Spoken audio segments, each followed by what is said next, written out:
తిరుమల కొండ ఆవరణలో ముంతాజ్ హోటల్ అనేది ఒకదానికి గత ప్రభుత్వం జగన్మోహన్ రెడ్డి గారు అయితే శాంక్షన్ అయితే చేశారు. ఇప్పుడు దాన్ని చంద్రబాబు నాయుడు గారు తొలగించేశారు, రద్దు చేశారు. దానికి మీరేమంటారు? అక్కడైనా తిరుపతి దేవస్థానం కొండ దగ్గర ముంతాజ్ అనే నాన్ వెజిటేరియన్ హోటల్ని కడతాం ఏంటి? అసలు ఆ ఏరియాలో నాన్ వెజిటేరియన్ నడిచిద్దని అలా చేస్తున్నారా? బుద్ధి బుర్ర ఉన్నోడైతే ఎవడు పర్మిషన్ ఇవ్వడు. మరి ఈయన బుద్ధి ఎడిపోయిందో, ఈయన బుర్ర ఏ బురదలో పడుతుందో, ఈయన బుద్ధి మరి ఏ బురద రాజ్యాన్ని వెళ్ళి అటువంటి పర్మిషన్లు ఇచ్చిందో తెలియదు. కానీ తిరుపతి కొండ వరకు మాత్రం నాన్ వెజిటేరియన్ నడవదు.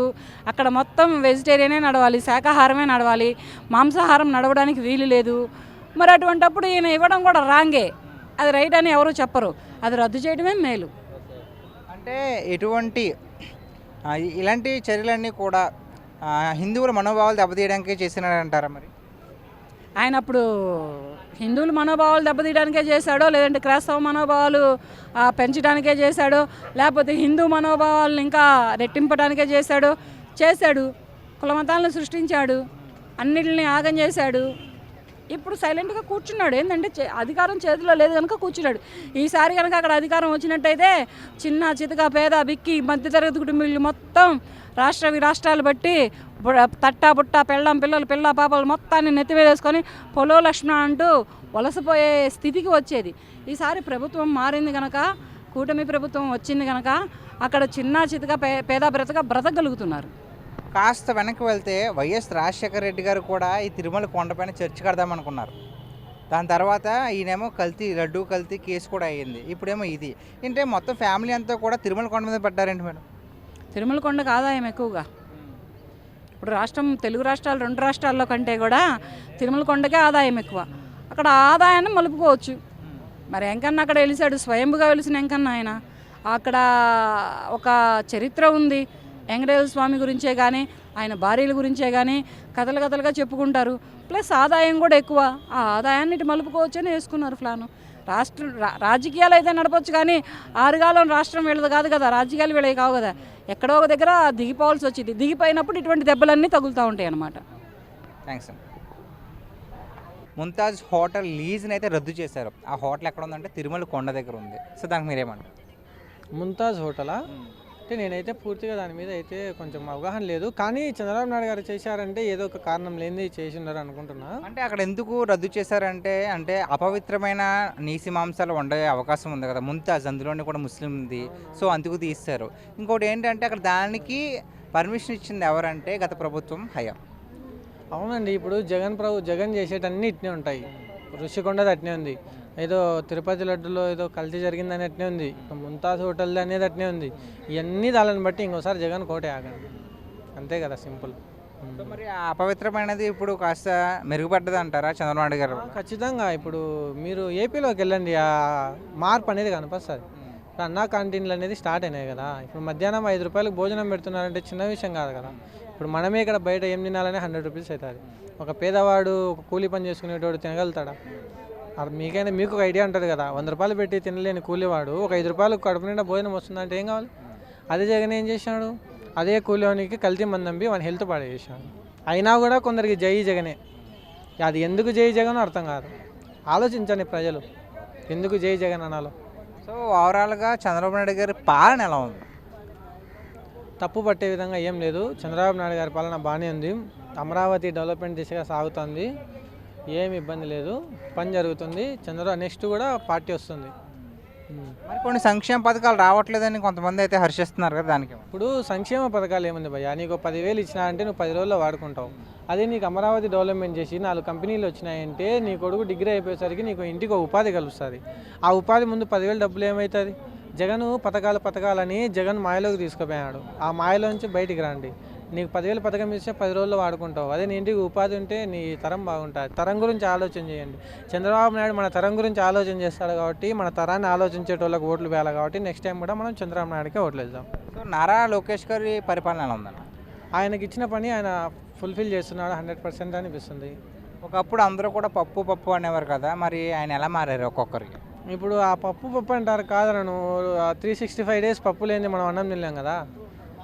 పప్పు అంటారు, 365 డేస్ మనం పప్పే కదా తినేది. జగన్ ఏమి నిప్ప? అంటే ఇప్పుడు గత ప్రభుత్వ హయాంలో ఏమైందంటే పిల్లలకి ఇచ్చే స్కూల్ బ్యాగ్స్ పైన యూనిఫామ్స్ అలాగే బెల్ట్ పైన కూడా పబ్లిసిటీ రాజకీయ పబ్లిసిటీ అయితే జరిగింది.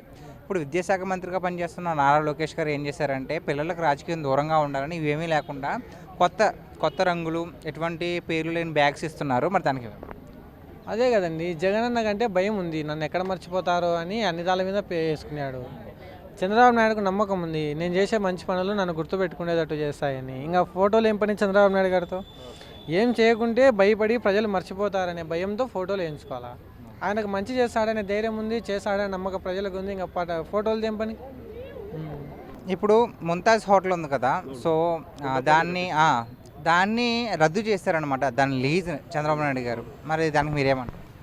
నేను ఒకటే చెప్తాను, ముంతాజ్ అనేది అది యాక్చువల్లీ ముస్లిమ్స్ సంబంధించింది. మా ఒడ్డు కానీ ఏదైనా కానీ అది ఏదైనా జరగరాని అపరాధం అపచారం జరుగుతుందేమో అన్న ఉద్దేశంతో మన చంద్రబాబు నాయుడు గారు దాన్ని రద్దు చేశారు. సో చంద్రబాబు నాయుడు గారు ఏంటంటే దూరదృష్టి కలిగిన వాళ్ళు, కొంచెం ఏదైనా కానీ ఎక్కడైనా కానీ కొంచెం చూసుకొని ముందుకెళ్ళిపోయేవాళ్ళు. సో అందుకే ఇవాళ హైదరాబాద్లో పెద్ద పెద్ద డెవలప్మెంట్ అయిపోయినాయి ఆయన వలన. ఫ్యూచర్లో ఇంకొకటి కూడా విజన్ కూడా స్టార్ట్ చేశారు 2045 అని. సో 45 సో 45 అనుకోండి. సో దూరదృష్టితో 20 ఏళ్ళకు ముందుకు వెళ్ళిపోయారు, ఇలా జరగాలి ఇలా అని. సో అలాంటి వ్యక్తులు ఉండడం వల్ల సమాజానికి చాలా మంచిదండి. సో ఇంకోటి చెప్తాను, ఆ ముంతాజ్ హోటల్ ఎందుకు కట్టాలంటే అక్కడ ఎందుకు ఇవ్వాలి వాళ్ళు? సో పర్మిషన్ ఇచ్చారు, వీళ్ళకు రద్దు చేసేసారు, ఉండకూడదు కదా.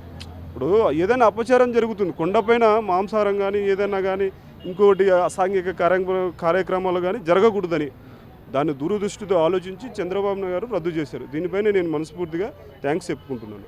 మరి గత ప్రభుత్వం వాళ్ళకి అయితే మరి శాంక్షన్ చేసింది కదా హోటల్ కట్టుకోవడానికి. మరి ఇది అంటే హిందువుల మనోభావాలు దెబ్బతీసేలా ఉంటాయి కదన్న. మరి ఒకటండి, ఒక హిందువుగా చెప్తున్నాను. నా పేరు కొండపేట నర్సయ్య. నేను ఒక హిందువుగా మామూలు మనిషిగా ఒక కామన్ మ్యాన్ చెప్తాను, గత ప్రభుత్వం నిర్లక్ష్యం చేశారండి. సో ఇవ్వకూడదు, ఇచ్చేసారు, అయిపోయింది. గత ప్రభుత్వాన్ని ఇవన్నీ చేశారు కాబట్టి మనం అది పక్కన పెట్టేశాం. సో ఇప్పుడున్న కూటమి ప్రభుత్వం దయచేసి ఇలాంటి ఏమైనా ఇల్లీగల్ కానీ ఇలాంటి అపచారం చేసే హోటల్స్ కానీ ఏవైనా కానీ వాటిని రద్దు చేసేయాలి. దీనిపైన నేను ఒకటే ఒపీనియన్, ఎక్కడైనా కానీ అపచారం, ఇప్పుడు తిరుమల కొండ ఎంత పవిత్రమైందండి, దానిపైన హోటల్ ముంతాజ్ హోటల్ అవి ఇవి అంటే వాళ్ళ అపచారం జరుగుతుందేమో ముందు చూపుతూ ఆయన బంద్ చేసేసాడు. సో గత ప్రభుత్వం చేసిన నిర్లక్ష్యమే. సో నేను గత ప్రభుత్వాన్ని ఇప్పుడు తిట్టుకుంటూ కూర్చోట్లేదు. సో గత ప్రభుత్వం చేసినటువంటి నిర్లక్ష్యాలని కొన్ని తప్పులను సరిచేసేసి గవర్నమెంట్ ఇప్పుడున్న కూటమి ప్రభుత్వం ముందుకెళ్ళాలని కోరుకుంటున్నాను. అంటే గత ప్రభుత్వంలోనే లడ్డూలో కల్తీ నెయ్యి వాడడం కావండి, జంతువులు కొవ్వు వాడడం కానివ్వండి, లేదంటే ఇప్పుడు ఇలా ముంతాజ్ హోటల్కి పర్మిషన్ ఇవ్వడం కానీ, అంటే గత ప్రభుత్వం ఇలా అన్నీ కూడా అన్యమతస్తులకు ఇలా చేయడం వల్ల మరి మన సంస్కృతి మంట కలిపినట్టే కదా.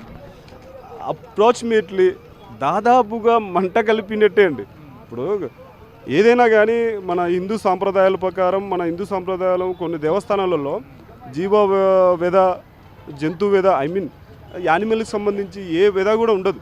సో తిరుమల కొండపైన ఓన్లీ స్వీట్స్, మంచి పుష్టికరమైనటువంటి లడ్లు, మంచి వడ, సో పొంగలి, పూరి, దోశ, ఉప్మా ఏవైనా కానీ అక్కడ అలాంటివి మాత్రమే శాకాహారం సంబంధించి మాత్రమే ఉంటాయి. సో అలాంటి కొండపైన ఇలాంటి అపచారం చేయడం అనేది నేరం, క్షమించడానికి నేరం. కానీ చేసేశారు, దానిపైన వెరిఫికేషన్ జరుగుతూ ఉంది. మనం దాని గురించి ఏం మాట్లాడకూడదు. దానిపైన ఆల్రెడీ కేసులు వేశారు, నడుస్తూ ఉంది. దానికోసం వెరిఫికేషన్ చెక్ చేస్తున్నారు, ఇంకా టైం పట్టచ్చు.